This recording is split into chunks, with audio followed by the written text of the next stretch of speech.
Sanibonani bangani bami, uMam G futhi onibingelelayo namhlanje.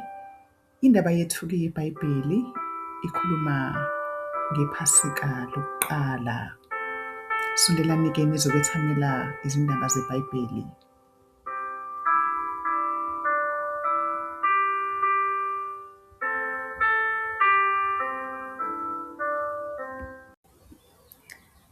UJehova-ke wakhuluma kuMose naku-Aroni wathi, khulumani kuyo yonke inhlangano yakwa-Israyeli ukuthi ngosuku lweshumi lwenyanga yilowo nalowo makazithathele iwundlu ngokwendlu nangendlu. Uma abomuzi benganeli, abolithatha nakumakhelwane wakhe oseduze komuzi wakhe, kube njengenani labantu. UJehova uNkulunkulu wathi iwundlu malingabi nasici, libe ngeleduna, libe nomnyaka munye, balithathe ezimvini noma ezimbuzini, baligcine kuze kube esukwini lwe-14 lwaleyo nyanga. Ibandla lonke lenhlangano yakwa-Israyeli bayolihlaba kusihlwa. UJehova kaNkulunkulu wathi, ningalidli liselihlaza noma liphekwe ngamanzi, kepha losiwe ngomlilo, ikhanda lalo kanye nemilenze yalo nezibili zalo. Ningashiyi lutho kuze kube sekuseni, kepha okusele kulo kuze kube sekuseni niyakushisa ngomlilo.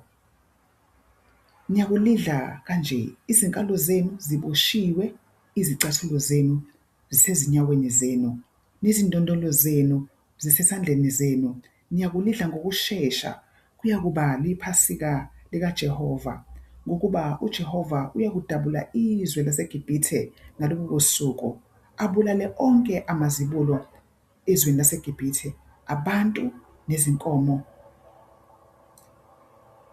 enze izahlulelo kuzo zonke izithixo zikaJehova.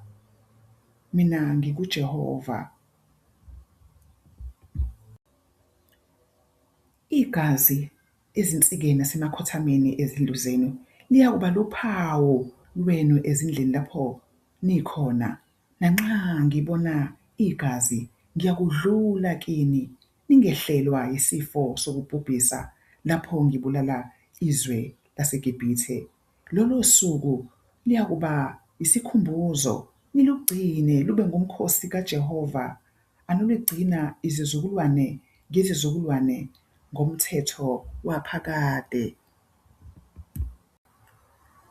Kwathi-ke phakathi kwamabili uJehova wabulala onke amazibulo aseGibhithe, kusukela kumazibulo kaFaro owayehlala esihlalweni sakhe sobukhosi, kuze kube izibulo lesiboshwa esisentolongweni kanye namazibulo onke ezinkomo.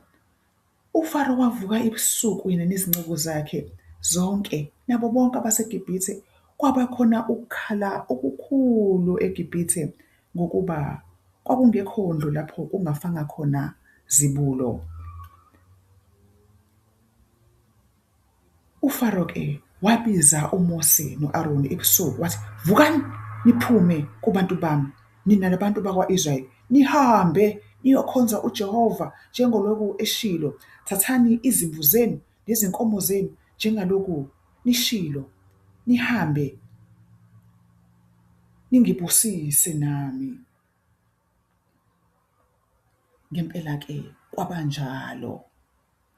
Iphela lapho-ke indaba yephasika lokuqala eGibhithe. Ngiyathemba-ke ukuthi niyithokozele le ndaba yomkhosi wephasika lokuqala.